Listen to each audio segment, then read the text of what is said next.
കേരളത്തിലെ തദ്ദേശ സ്വയംഭരണ സ്ഥാപനങ്ങളുടെ പ്രസിഡന്റുമാർക്കെതിരെയുള്ള ഒരു സമരമാണ്. പാവപ്പെട്ട ആളുകൾ, സ്വന്തമായി ഭൂമിയില്ലാത്ത ആളുകൾ, ഏതെങ്കിലും ഹിന്ദു സമുദായത്തിൽപ്പെട്ട ആളുകൾ, ആ സഹോദരന്മാർക്ക് സ്വന്തമായി ഭൂമിയില്ലെങ്കിൽ അവർ മരണപ്പെട്ടാൽ അവരെ അടക്കുന്നതിന് വേണ്ടിയിട്ട് പൊതു ശ്മശാനങ്ങളാണ് ഉണ്ടാക്കേണ്ടിയിരുന്നത്. കേരളത്തിൽ ഇപ്പോൾ ഞങ്ങളുള്ളത് പത്തനാപുരത്താണ്.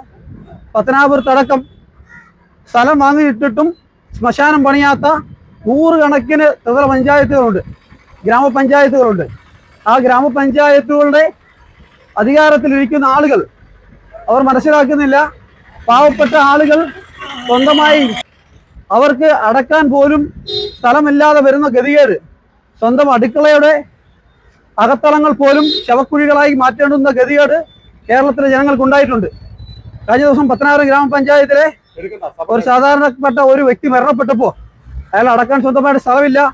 അവിടുത്തെ മുൻ പഞ്ചായത്ത് അംഗമാണ് അവിടെ സ്ഥലം നൽകിയത്, അയാളെ മറവ് ചെയ്യപ്പെട്ടത്. അപ്പോൾ ഇതുപോലുള്ള നിരവധി വിഷയങ്ങൾ കേരളത്തിലുണ്ട്. ഇതിന് പ്രതീകാത്മകമായ ഒരു സമരമാണ് ഈ സമരം. പത്തനാപുരത്തെ ഗ്രാമപഞ്ചായത്തിലെ കോൺഗ്രസിന് 3 പഞ്ചായത്ത് മെമ്പർമാരുടെ നേതൃത്വത്തിലാണ് നടത്തുന്നത്. ഈ പത്തനാപുരം ഗ്രാമപഞ്ചായത്തിൽ ശ്മശാനത്തിന് 55 സെന്റ് സ്ഥലം വാങ്ങിയിട്ട് ഇന്ന് 20 വർഷം പിന്നിടുകയാണ്. ഇവിടെ ശ്മശാനം ഇതുവരെയും പണി യാഥാർത്ഥ്യമാക്കിയിട്ടില്ല. അപ്പോൾ ജനങ്ങളുടെ ശ്രദ്ധയിലേക്ക് ഈ വിഷയം എത്തിക്കുക എന്നുള്ളത് മാത്രമാണ് ഞങ്ങളുടെ ഏറ്റവും വലിയൊരു ലക്ഷ്യം.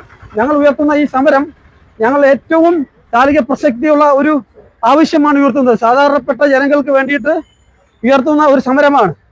പാവപ്പെട്ട 1 സെന്റ് ഭൂമി പോലും ഇല്ലാത്ത വാടക വീടുകളിൽ താമസിക്കുന്ന നിരവധി ആളുകളാണ് കേരളത്തിലുള്ളത്. അവർക്ക് വേണ്ടിയിട്ട് ഇത്തരത്തിൽ പ്രതീകാത്മകമായ ഒരു സമരം ചെയ്യുന്നത് അധികാരികൾ കണ്ണു തുറക്കണം. പൊതു ശ്മശാനങ്ങൾ എല്ലാ പഞ്ചായത്തുകളിലും പണിയണം. പത്തനാപുരം ഗ്രാമപഞ്ചായത്തിൽ പൊതു ശ്മശാനം പണിയുന്നതിന് സ്ഥലമുണ്ടായിട്ടും ഒരാളെ അടക്കം ചെയ്യാൻ അവരുടെ കുടുംബത്തിന് കഴിഞ്ഞില്ല. ഒരു പഞ്ചായത്ത് മെമ്പറുടെ സഹായം കൊണ്ട് മാത്രമാണ് മറവ് ചെയ്യപ്പെട്ടത്.